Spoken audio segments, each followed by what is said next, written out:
terutama buat calon pengantin ya. Perkenalkan, nama saya Mbak Atung Salis. Saya sebagai promosi kesehatan Puskesmas Teluk dan ini sahabat-sahabat saya bernama Bidan Suharni. Ya. Suharni sebagai Saya penanggung jawab kesehatan reproduksi usia produktif Salis. oke, dan Bidan Dini Hertianti. Saya sebagai pemegang program kesehatan ibu dan anak di Oke.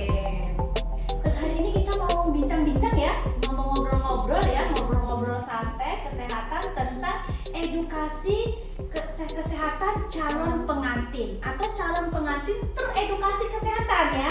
Jadi wajib dong calon pengantin itu harus teredukasi kesehatan. Harus tahu, harus nonton ya. Halo guys yang di rumah ya, terutama calon-calon pengantin wajib nonton ini. Pengantin edukasi kesehatan. Kenapa sih calon pengantin diedukasi kesehatan ya? Terus apa benar ada calon pengantin yang diedukasi kesehatan di Puskesmas ini? Coba jelaskan. Oh iya. Saya sebagai penanggung jawab kesehatan usia produktif Bu. Di Puskesmas kita memang sudah ada kelas untuk usia produktif, kelas aktif khususnya ya, itu namanya si cantik ya Bu Dini, si cantik. Artinya masa ininya namanya si cantik calon pengantin teredukasi kesehatan maksudnya ya Bu ya. Jadi calon pengantin itu wajib yang mendapatkan edukasi kesehatan ya? Ya kalau dikatakan wajib, wajib ya Bu ya, karena apa keluarga yang akan mereka bina itu memang harus tersiap secara fisik, mental, sosialnya gitu, harus memang harus mendapatkan edukasi yang ini kan secara kesehatan diperlukan gitu. Oke guys, terutama untuk calon pengantin ya, ternyata edukasi kesehatan calon pengantin itu perlu sekali ya. Namanya si cantik ya, calon pengantin teredukasi kesehatan. Terus materinya apa saja sih? Mungkin Bidan ini bisa jelaskan materinya apa aja? Jadi materi itu banyak sekali dan sangat-sangat bermanfaat di kelas calon pengantin itu ya. Jadi pertama materi dari pihak tua tentang agama yang jelas ya, bagaimana menuju rumah tangga yang samawa. Kemudian dari kesehatan itu banyak sekali materinya. Jadi yang pertama itu tentang persiapan pernikahan apa aja dari segi kesehatan baik fisik maupun mental. Kemudian ada tentang kesetaraan gender, kekerasan seksual dalam rumah tangga atau kekerasan fisik juga ada, kekerasan dalam rumah tangga lah intinya. Kemudian ada tentang kehamilan ideal atau tidak ideal, tentang nifasnya juga dibahas, tentang menyusuinya juga dibahas. Kemudian tentang kesehatan jiwa pasangan juga dibahas, keharmonisan dalam komunikasi, sistem komunikasi juga dibahas, mencegah stunting juga ada ibu-ibu. Jadi tujuan utamanya kan itu tadi ya, untuk bagaimana menurunkan angka kematian ibu dan bayi di Indonesia. Jadi kita juga ada pembahasan tentang stunting. Kan kalau mau mencegah stunting kita mulai dari istri yang sehat, suami yang sehat begitu. Ada lagi juga materinya tentang germas, PHBS, penyakit menular, kanker payudara juga ada. Jadi full penuh materinya. Masya Allah, berarti penting sekali ya.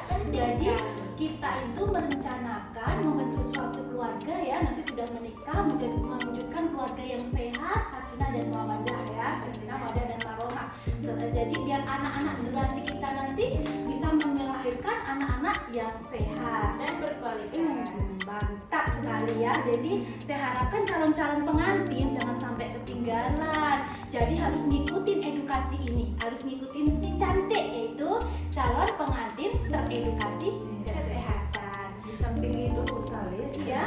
calon pengantin kita ini memahami gitu loh maksud dari perkataan samawa. Itu kan hanya sekedar kemudian datang, teman-teman datang mengucapkan samawa ya, sakinah mawaddah warahmah, tapi lebih dini kan maksud dari samawa itu sendiri itu apa gitu. Sakinah memberikan ketenangan, berarti rumah tangga yang akan dibina itu memang memberikan satu ketenangan buat calon suami dan calon istri. Itulah tempat yang tertenang mungkin kan.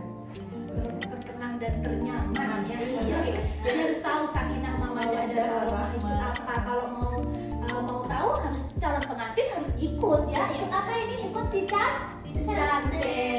Terus mana tahu ya yang di rumah pengen mau nikah nih, alurnya bagaimana? Saya harus mengikuti si cantik tadi. Bisa dijelaskan alurnya biar calon-calon pengantin di rumah ini biar tahu semuanya. Apa sih bagaimana alurnya? Untuk alur, pertama calon pengantin ini harus ke kantor desa dulu gitu ya. Oh, ke kantor desa. Di sana mereka akan diminta untuk pembuatan pengantar nikah dari desa. Itu biasanya disebut dengan N1, Bu Zalisa, N1. Terus? Kemudian setelah dari kantor desa, mereka akan datang ke Puskesmas gitu. Puskesmas untuk melakukan pelayanan kesehatan di Puskesmas. Ada beberapa screening yang perlu dijalani di Puskesmas, screening lengkap. Pertama secara fisik dulu ya Bu Salesa, ada pengukuran tinggi badan, berat badan gitu. Untuk yang perempuan akan diukur lilanya, artinya lingkar lengan atas. Nah, ya begini lila. Ini berpengaruh kepada apa nanti Bu? Status gizinya nanti. Iya. Nah, kemudian ada yang perempuan akan diberikan suntik TT. Oh, ya imunisasi TT ya. Kemudian calon pengantin. akan di screening juga untuk pemeriksaan labor lengkap.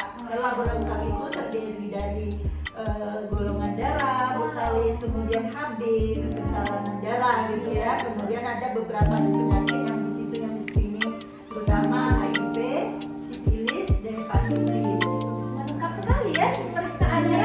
Oh, gula darah juga diperiksa ya ini. Oke. Terus setelah ke Puskesmas tadi kemana lagi calon pengantin ini? Alurnya. Nah, setelah nanti dari hasil pemeriksaan kan keluar nih sertifikat layak kawin dari Puskesmas. Bawalah sertifikat itu ke kantor tua dengan form yang dari desa tadi.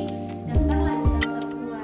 Oh gitu. Jadi baru dari Puskesmas setelah mendapat sertifikat tadi baru terulang lagi ke baru ke kantor KUA ya untuk daftar online-nya tadi ya. Daftarnya sekalian nanti dari pihak tua yang menentukan tanggal berapa calon pengantin tadi itu harus datang hadir ke kelas calon pengantin tadi, kelas cantik tadi atau apa BP4 kalau dari pihak tuanya. Oke, berarti saya ulang lagi ya. Halo guys, calon-calon pengantin di rumah. Yang pertama langkah-langkahnya ini bagi calon pengantin. Yang pertama kita harus ke kantor desa dulu, ke kantor desa masing-masing ya, di wilayah kerja masing-masing. Di kantor desa itu kita nanti akan mendaftarkan diri kantor desa atau mendapatkan form. Apa nama formnya nanti? N1. N1 ya, form N1 nanti di kantor desa tahu itu ya, N1. Kemudian setelah dari kantor desa kita baru mendaftarkan ke Puskesmas. Nanti di Puskesmas kita akan mendapatkan konseling kesehatan. Bukan hanya konseling kesehatan, juga pemeriksaan kesehatan ya, pemeriksaan labor dan sebagainya tadi yang disebutkan. Setelah dari Puskesmas nanti kita akan dapat sertifikat loh, calon pengantin dapat sertifikat layak nikah ya, layak kawin ya, apakah itu layak atau tidak ya. Nanti setelah mendapat sertifikat baru setelah itu calon pengantinnya ke KUA yang mendaftar lagi ke KUA. Setelah di KUA nanti akan ditentukan oleh pihak KUA kapan akan mendapat edukasi kesehatan calon pengantin yang tadi si cantik tadi. Jadi pas ada jadwal ya, kalau pas ada jadwal tentang cantik tadi yang sudah ditetapkan oleh petugas KUA dan calon pengantin, itu calon pengantin harus wajib hadir. Kalau nggak hadir sayang banget ilmunya gitu ya. Jadi jangan disia-siakan kesempatan emas itu. Ilmunya gratis. Iya, ilmunya gratis loh. Gratis, terus membuka wawasan antara pasangan calon suami dan calon istri. Jadi tidak ada perbedaan pendapat, tidak ada saling paham ya. Jadi tugas istri apa, tugas suami itu apa ya. Jadi semuanya dibahas. Jadi sebelum kehamilan terjadi, sebelum menikah, sebelum kehamilan terjadi, mencegah stunting dan sebagainya akan dibahas, dikupas tuntas. Oke, ada tambahan lagi? Ada tambahan Bu Salis, diharapkan kepada calon pengantin biar ada waktu untuk jika terdapat HB-nya itu rendah gitu kan, itu akan diberikan tablet tambah darah ya Bu Dini ya. Tablet tambah darah. Jadi kalau waktunya itu misalnya masih panjang kan tim TPK, tim pendamping keluarga tadi bisa memantau Bu. Tabletnya tambah darah ini terkonsumsi apa tidak gitu. Jangan hanya kami hanya memberikan